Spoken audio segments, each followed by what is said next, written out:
Hello everyone, hope you're having a wonderful day. Today we're going to uncover the quiet moment that could change everything.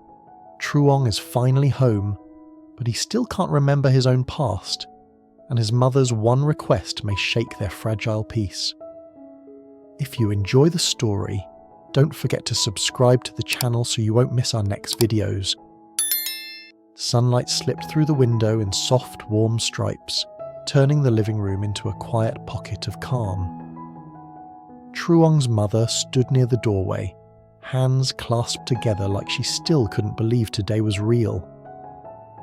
Across from her sat the older sister, the one who had helped bring Truong back. "Please, sit," Truong's mother said gently, her voice full of relief. "I've wanted to thank you properly. Truly, if it weren't for you, I don't even know what we would have done." The sister waved it off, polite but firm. "Auntie, it was nothing. We just did what we could. The important thing is he's been found." But Truong's mother shook her head, emotion rising behind her eyes. "No, it wasn't nothing. For months we searched everywhere. We asked so many people, we followed every lead. We prayed, and still nothing. And then, somehow, we were lucky enough to find him. I owe you. Our whole family owes you." The sister paused, her expression softening. "How is he now? Is he stable?" Truong's mother let out a slow breath. "Physically, he's doing well. Thank God, but..." Her fingers tightened around the edge of her sleeve. "He doesn't remember anything. The doctor said the injury to his head was serious. He wakes up and looks at us like we're strangers. He's calm, but there's nothing there. No past, no recognition." The sister's face tightened with sympathy. "That must be hard." "It is," Truong's mother admitted, and for a second her composure cracked. "Sometimes I want to ask him a simple question, something only he would know. And then I remember." She swallowed. "It's like I got my son back, but I didn't get him back." The sister nodded, then asked quietly, "And the child? The grandson? He's still living with Tieu?" "Yes," Truong's mother said, almost immediately. "He's staying there." The sister leaned forward. "Why not bring Truong home? For treatment, for therapy? You could do more in the city." Truong's mother gave a tired, helpless smile. "Auntie has tried. So many times. I've urged him again and again, but he refuses. He says he wants to stay. He says being there helps him feel something." "Feel something?" the sister repeated. Truong's mother nodded. "He told me he doesn't remember, but when he's around that house, around the garden, around Tieu and little Dui, it's like there are shadows of memories in the air.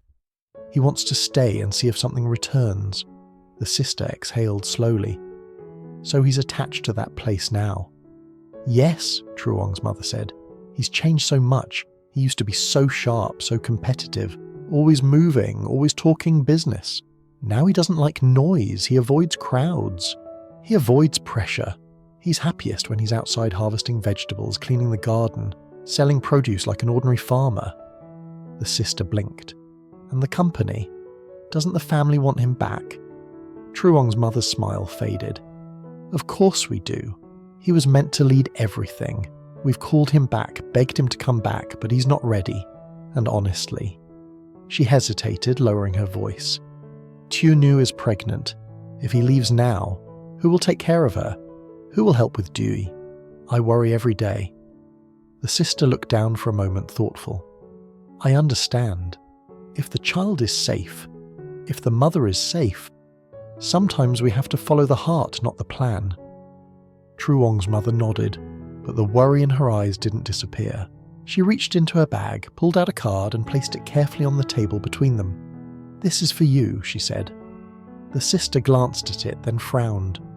"Auntie, what is this?"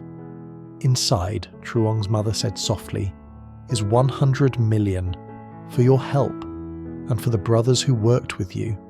It's not enough to repay what you've done, but please accept it." The sister's eyes widened immediately. She pushed the card back with both hands. "No, no, no, that's too much. I can't take that. I didn't do it for money. At most, I'll take a small amount to pay the juniors for gas and time, but not this." Truong's mother leaned forward and pushed it back again, her tone gentle but unyielding. "Please, if you don't accept it, my heart won't be settled. Money is not the issue. The only thing that matters is that my son is alive. That alone is worth everything." The sister hesitated, caught between pride and respect. Finally, she nodded once, accepting the card with a quiet sigh. "All right, I'll take it for the team. But Auntie, truly, you don't owe me." Truong's mother's eyes shone with relief. "Thank you, and if we ever need help again, I'll contact you." "Any time," the sister said. "If something changes, if you need more people, more searching, anything, just tell me." Truong's mother stood, grateful again. "I haven't been able to visit properly. Year-end has been chaos, but today I wanted to come in person. I wanted to look you in the eye and say thank you." The sister rose too, adjusting her bag strap. "I have to go back to work, but I'm glad he's safe." Truong's mother walked her to the door, voice trembling with emotion she couldn't fully hide. "Please go, carefully." The sister stepped out, and as the door closed, the room fell quiet again. Truong's mother remained standing for a moment, staring at the empty space where the sister had been. The sunlight on the floor looked warm, but inside her chest there was a hollow place that warmth couldn't reach. She was grateful, deeply grateful. But under that gratitude was something she didn't say out loud. What if Truong never remembered? The shadows in the room stretched long across the walls like unanswered questions, and in those shadows lived the silent pressure of a mother who had found her son, but still felt she was missing him. Outside, in the vegetable garden, a light breeze brushed through the rows of green leaves. Truong stood with his hands on his hips, scanning the cabbage plants like he could read their future.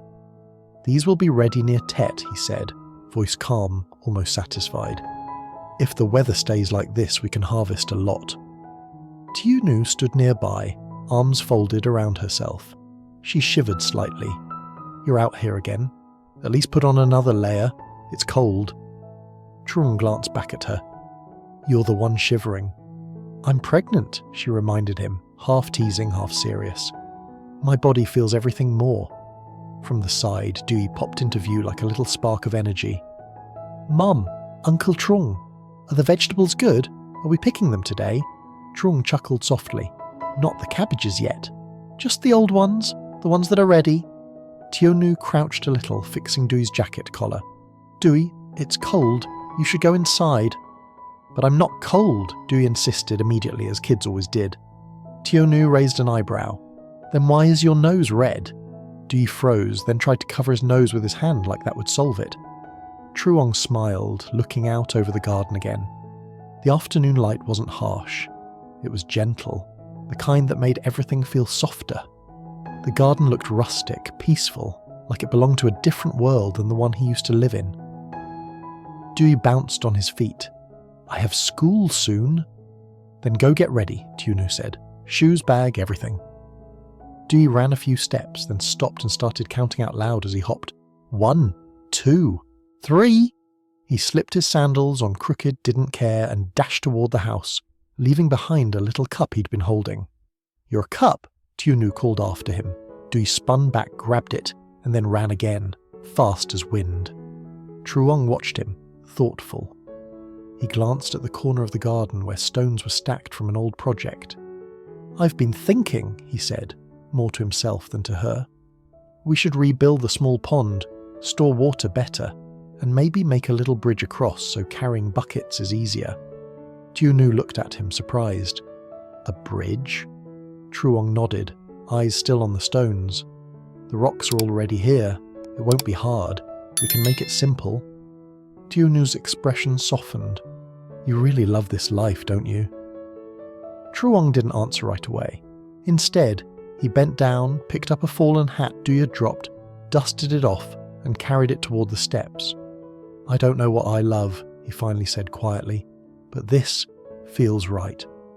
Tieu followed him, then paused to water a row of greens, careful and steady. Up on the porch, Dewey appeared again with a small cake in his hand, cheeks puffed like he was already halfway full. Tieu laughed. "You're eating again?" Dewey nodded proudly, mouth full. She wiped the corner of his mouth with her thumb. Listen, Uncle Truong works hard. You have to listen to him, okay? You have to love him and obey him. Dewey nodded quickly because that part sounded easy. I love Uncle Truong. Truong's gaze flickered toward them, something warm and unfamiliar moving behind his eyes. Tieu pointed toward the garden tools. And if you want to help, you can chop vegetables later, small pieces, you can do it. Dewey sat down, swinging his legs as he chewed. After school? After school, Tieu agreed. The wind rustled the leaves again, and a few dry ones fell, spinning slowly toward the ground like quiet reminders of time passing. Dewey's laughter mixed with the soft sounds of the garden. Water, footsteps, distant birds. It was peaceful, but inside that peace was a strange tension. A child's innocence running forward, and two adults standing still, carrying the weight of what they didn't say out loud. And somewhere between those two worlds, Truong kept building. Ponds, bridges, routines, hoping one day something inside him would connect again. The house was quieter than usual, the kind of quiet that made small noises feel suspicious. Dr. Lien paused near the kitchen doorway when she heard a strange sound outside. Just a quick rustle, then a dull thump, like something brushing against the fence. She leaned her head toward the yard and listened again. Nothing. Only the wind moving through the fruit trees and the soft creak of branches swaying. She let out a breath and shook her head like she was scolding her own nerves. It's just the wind, she murmured. Still, she didn't step outside. Instead, she went back into the kitchen because the kitchen had rules. The stove heated when you turned the knob. Water boiled when you waited long enough. Food became food if you followed the steps, simple, reliable, unlike everything else lately. She had bought groceries late. Work had dragged on, and the market was already half closing when she arrived. Now her stomach was reminding her she'd barely eaten. She tied her apron, rolled up her sleeves, and spoke softly to herself as if the words could steady her hands. All right, let's make something warm. She laid out banbeo, scallions, onions, oil, and a small pile of vegetables for steaming. Her knife began its steady tapping on the cutting board. Tap, tap, tap, like a quiet metronome. She warmed oil, added scallions, and the smell rose instantly, filling the room with something comforting and familiar. For a moment, it softened her expression. Dr. Lien was used to living alone. She was used to eating alone too. Quick dinners, quiet bowls of soup, sometimes standing at the counter because sitting down made the emptiness feel louder. But lately, she'd been spending more time at this house. Dewey would pull her sleeve and beg her to taste his snacks. Tieu would ask for advice, ask for help, ask her to stay just a little longer. And Truong. Truong had become this silent anchor in the background. He didn't demand attention. He didn't fill the room with words. But when he was there, the place felt steadier, like the walls weren't holding their breath. She flipped a small cake in the pan, watching it brown nicely. She sprinkled onion, adjusted the heat, and nodded in approval. Then she checked the clock and blinked. 10:30 already, she whispered, surprised. No wonder I'm not starving. Breakfast had been late. Lunch had been messy and interrupted. The whole day felt like it had been cut into pieces and none of them fit perfectly back together. She steamed the vegetables and lifted the lid just enough to let the fragrance escape. Steam rose and fogged her glasses. She wiped them with her towel and laughed quietly at herself. A little crispy skin won't hurt, she said, half joking, half serious, like she was talking to someone sitting across from her. Then she realised she was talking to nobody, and the room felt suddenly too big again. She plated everything carefully anyway. Banbeo arranged neatly, scallion oil glistening, vegetables steaming softly. She sat down, picked up her chopsticks and hesitated. I don't even know if Truong likes this, she murmured. Then she smiled because she already knew the answer. Actually, well, he eats anything. He's not picky at all. That thought warmed her more than the food did. She took her first bite slow and deliberate, letting the warmth settle.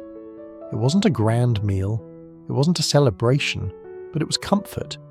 It was proof the day could still end gently.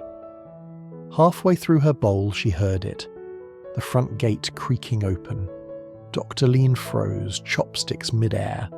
Footsteps followed, not hurried, not heavy, just steady. Familiar steps moving through the yard.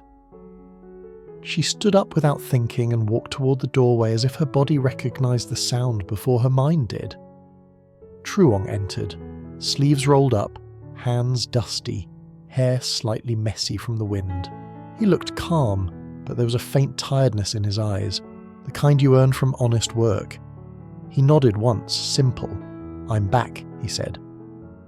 Dr. Lean realized she'd been holding her breath again. "Wash your hands," she told him. "Food's ready." Truong went straight to the sink, washing his hands and feet like it was routine now, like this was his life. When he returned, the kitchen didn't feel empty anymore. It felt occupied, lived in. A moment later, Truong's mother came down the stairs with Tieu behind her, both carrying plates. They looked like they'd been waiting for Truong to come home before the day could properly end.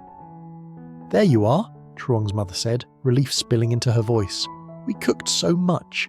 I was worried you'd come back and there'd be nothing." Dr. Lean chuckled.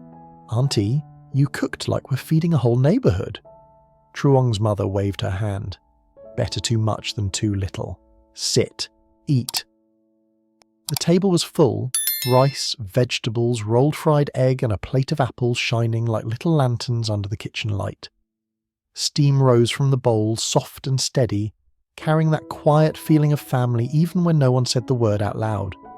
Truong sat and began eating. Not rushed, not slow, just steady. A bite of egg, then vegetables, then rice. His shoulders relaxed after the first few bites, like the warmth was making him feel safe from the inside out. "These vegetables are sweet," he said suddenly, almost surprised. Truong's mother brightened instantly. "Right? Fresh. Clean. You can taste it." Tieu ate carefully, one hand resting near her belly. Pregnancy hunger came in waves. Strong, sudden, then gone too fast. She smiled politely when Truong's mother urged her again. "Eat more," Truong's mother said, eyes glued to Tieu's bowl. "You're eating for two?" "I am," Tieu replied gently. "I just can't finish as fast." Dr. Lean reached for an apple. "These look really good." Truong's mother nodded proudly. He picked them, nearly 2 hours up in the trees. Truong glanced at the apples, thoughtful. "I thought they'd be ripe closer to Tet." "That's what we thought," Tieu said, "but they surprised us." Truong took a bite. For a tiny second, something flickered across his face, like the sweetness touched a memory he couldn't reach. It vanished quickly, but Truong's mother saw it. Her eyes softened, then tightened again with that familiar pain. Hope mixed with fear. After a few minutes, Truong's mother cleared her throat. Her voice shifted, careful and gentle, like she was stepping onto thin ice. "Tomorrow, come back with me," she said. The air changed. Even the chopstick seemed quieter. Truong didn't look up right away. "Why?" "Dee will be in school all day," she said softly. "I miss him, and I miss you. Just come home for a little. The driver is waiting. We can eat at a restaurant, just one meal." Truong shook his head slowly. "I don't want a restaurant." His mother forced a smile. "Why not? It'll be nice." "I don't like noise," Truong said simply. "And I don't want to leave here." Tieu lowered her eyes, gripping her bowl a little tighter. Dr. Lean stayed silent, sensing the tension deepen like water in a crack. Truong's mother tried again, voice even softer. "The company has been asking. You don't have to work, just visit. Let people see you're okay." Truong finally looked up. He wasn't angry, he was honest. "I don't remember anything. If I go there, it'll feel like I'm pretending in a story I don't know." His mother's eyes glistened. She swallowed hard. No tears. Not now, not in front of him. She nodded, even though the nod looked like it hurt. Truong continued quietly. "Here, I know what to do. Harvest, sell, fix things, help Dewey, Take care of Tieu. It's simple. His mother's shoulders sagged with love and grief tangled together. I understand, she whispered. I just worry. I'm your mother. I can't stop. Truong's expression softened. I know. Tieu lifted her gaze. Auntie, I'm safer with him here. Truong's mother turned to her, torn. That's why I'm torn. Truong set his chopsticks down for a moment, choosing his words carefully. I'll call. I'll visit later, just not now. His mother nodded slowly, accepting the small promise like a fragile gift.